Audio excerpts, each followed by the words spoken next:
పాక్ ప్రధాని షహబాజ్ షరీఫ్ ముస్లిం కంట్రీస్లో పర్యటిస్తూ ఉన్నారు. వాళ్ళు సపోర్ట్ కూడగట్టే ప్రయత్నం చేస్తూ ఉన్నారు. ప్రజెంట్ అజర్బైజాన్లో పర్యటిస్తూ ఉన్నారు. అజర్బైజాన్లో నిన్న మాట్లాడారు. వాస్తవంగా చెప్పాలంటే నిజం ఒప్పేసుకున్నారు. పాకిస్తాన్ ఎప్పుడు నిజం చెప్పదు. మేమే గెలిచామని చెప్పి సంబరాలు కూడా అక్కడ చేసుకున్నారు. వాస్తవంగా భారత్ గెలిచినప్పటికీ కూడా.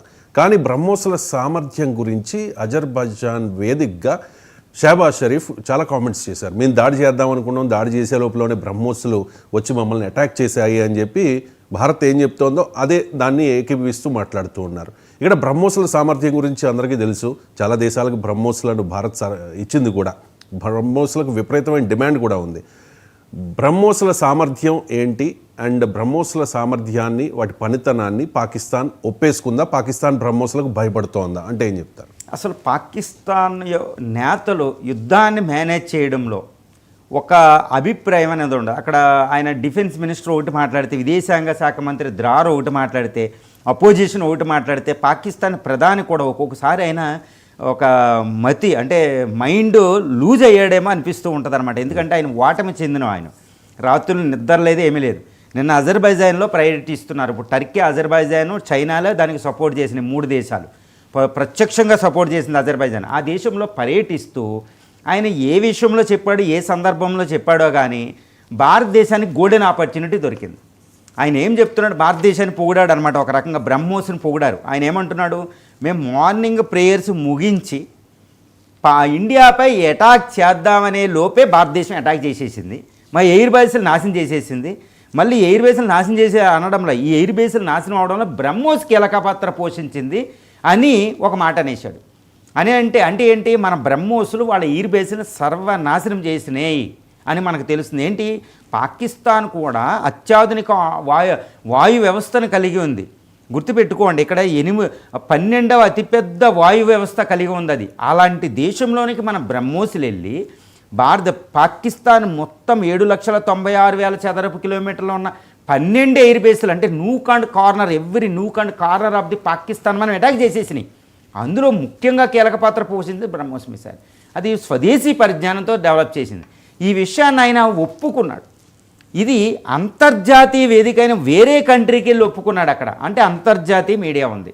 ఒక దేశ ప్రధాని కదా, వేరే దేశంలో వెళ్ళినప్పుడు. ఇప్పుడు అంతర్జాతీయ మీడియాలో బ్రహ్మోస్ మళ్ళీ ఆయన ప్రమోట్ చేశాడు. అరే, బ్రహ్మోసులు మామూలు మిసైల్స్ కాదు అని, వాటి సామర్థ్యం, శక్తి సామర్థ్యాన్ని ప్రపంచాన్ని మళ్ళీ చెప్పాడు. ఇప్పటికే 30 దేశాలు మన బ్రహ్మోస్కి క్యూ కట్టున్నాయి. చూడండి, ఎక్కడైనా ఒక షాప్ దగ్గర ఒక ఐటెం బాగుంటే అక్కడ క్యూ ఉంటుంది. పక్కన ఎవరో ఈగల మూసులుకుంటూ ఉంటారు. ఇక్కడ బ్రహ్మోస్ వెనకాల ప్రపంచం క్యూ కట్టి ఉంది. సుమారు 30 దేశాలు ఉన్నాయంటే ఆశ్చర్యం వేస్తుంది. అందులో ఆల్రెడీ ఫిలిప్పైన్స్కి ఇచ్చాం, వియత్నాంకి ఇచ్చేసాం. మనం వియత్నాంకి 2 కలిసి $1 బిలియన్ మార్కెట్ వాల్యూతో వాటికి ఇచ్చాం చాలా బ్రహ్మోస్ మిసైల్. ఇప్పుడు 30 దేశాలు ఉన్నాయి. అందులో ఏంటంటే లాటిన్ అమెరికా దేశాలు ఉన్నాయండి, ఈవెన్ బ్రెజిల్ లాంటి దేశాలు ఉన్నాయి, సౌత్ ఆఫ్రికా, ఆఫ్రికన్ కంట్రీస్ ఉన్నాయి, సౌత్ ఈస్ట్ ఏషియన్ నేషన్స్ ఉన్నాయి, చైనా ఎనిమీస్ ఉన్నాయి, యూరోపియన్ కంట్రీస్ ఉన్నాయి. అంటే ప్రపంచంలో అన్ని ఖండాల నుంచి ఇప్పుడు బ్రహ్మోస్ కోసం డిమాండ్ పెరిగిపోయింది. అవి ఎంత అలా పెరిగిపోయిందంటే ఇంకా భారతదేశం, అందుకనే భారతదేశం ఉత్తరప్రదేశ్లో ఒక బ్రహ్మ నగరం, అంటే ఒక బ్రహ్మోస్ కాంప్లెక్స్ని ఓపెన్ చేసిందంటే చూసుకోండి. అంటే ప్రతి సంవత్సరం 100 మిసైల్స్, బ్రహ్మోస్ మిసైల్ తయారు చేసేటట్టు ఒక కాంప్లెక్స్, ఒక ఫ్యాక్టరీనే ఓపెన్ చేశారు భారత రక్షణ శాఖ మంత్రి రాజ్నాథ్ సింగ్ గారు యూపీలో. అంటే మీరు అర్థం చేసుకోండి, ఇప్పుడు ఈ కాంప్లెక్స్ సరిపోక ఇంకొక కాంప్లెక్స్ చేసే అవకాశం వచ్చింది. అంటే ఈ బ్రహ్మోస్ మిసైల్స్ తయారీ అనేది ప్రపంచంలో డిమాండ్ ఎలా ఉంది చూడండి. పాకిస్తాన్ ఒప్పుకోవడం వల్ల మనకు గోల్డెన్ ఆపర్చునిటీ ఇచ్చేశారు.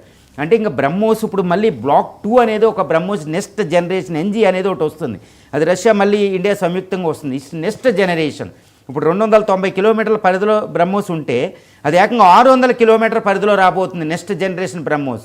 ఇది 3 మాక్ 2.9, 3 మ్యాక్లో ఉంటే అది ఏకంగా సూపర్ సోనిక్ స్పీడ్ దాటి ఉండబోతుంది 5-6 మ్యాక్స్. అంటే ఇంకా అత్యాధునిక బ్రహ్మోస్ని భారతదేశం తయారు చేస్తుందంటే ప్రపంచం నెక్స్ట్ జనరేషన్ వారికి ప్రిపేర్ అవుతుంది.